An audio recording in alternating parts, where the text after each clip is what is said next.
Hello students, today we are going to do lesson number 22, that is more on prepositions. So you have understood what is preposition, words that are used before a noun or a pronoun to mark out the relationship between the noun and the other part of the sentence. We call it to be a preposition as we have done in the last chapter.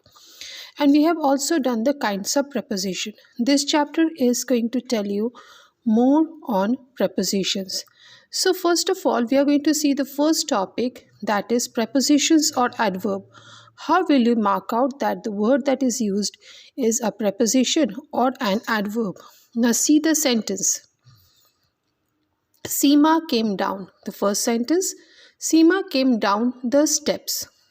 So in the first sentence, the highlighted word down is an adverb, whereas in the second sentence, it is a preposition.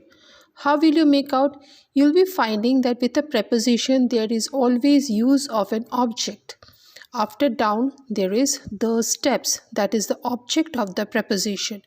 But while you're using an adverb, there is no object. So you can make out that this is a preposition or an adverb.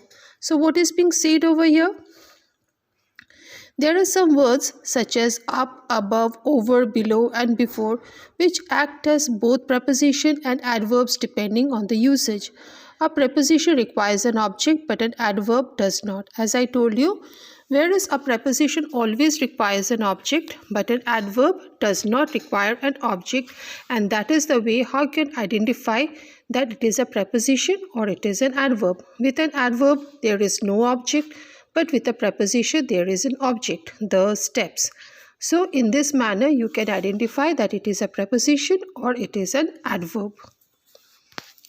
Now let us see, there are certain confusing pairs that has been given in your book of preposition confusing pairs, like under, below, over, above.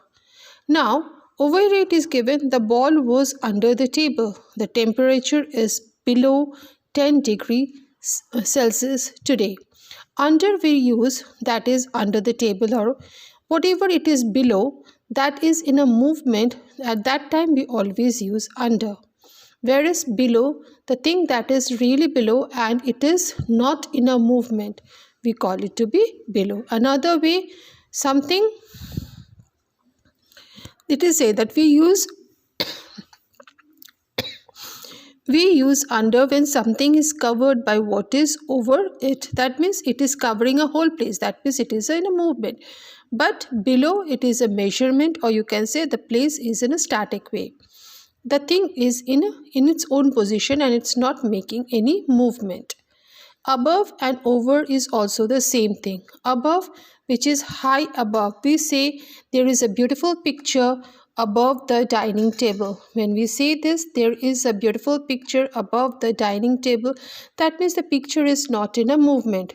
Now if we say there was a new bridge over the river, why do we say over? Over is used when one thing covers another, that means it is covering a whole place, or you can say over we use when there is a movement. Now it is beside and besides.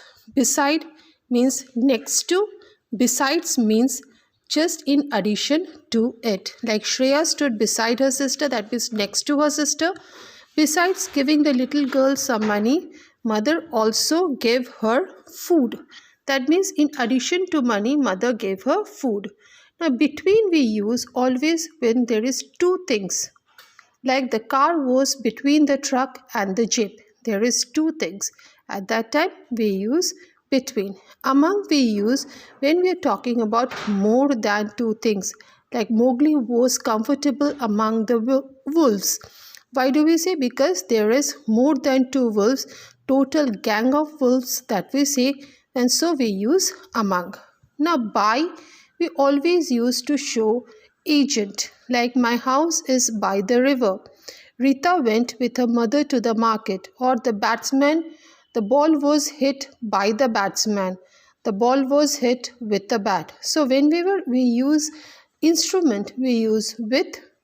Also with is used to show the company. By we always use to show the agent. Also we use by to mean next to or by the side. Okay, next to also be to just show next to.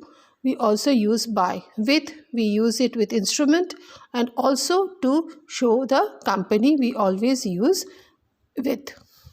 Now see since. For. Since shows exact time, whereas for shows period of time. Okay, like Beena has been waiting since 4:30.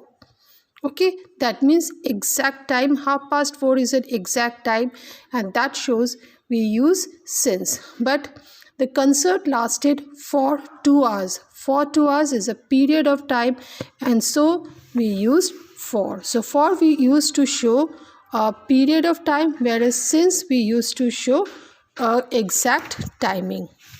So class, that much. For more on prepositions, I'm going to soon upload the assignments also.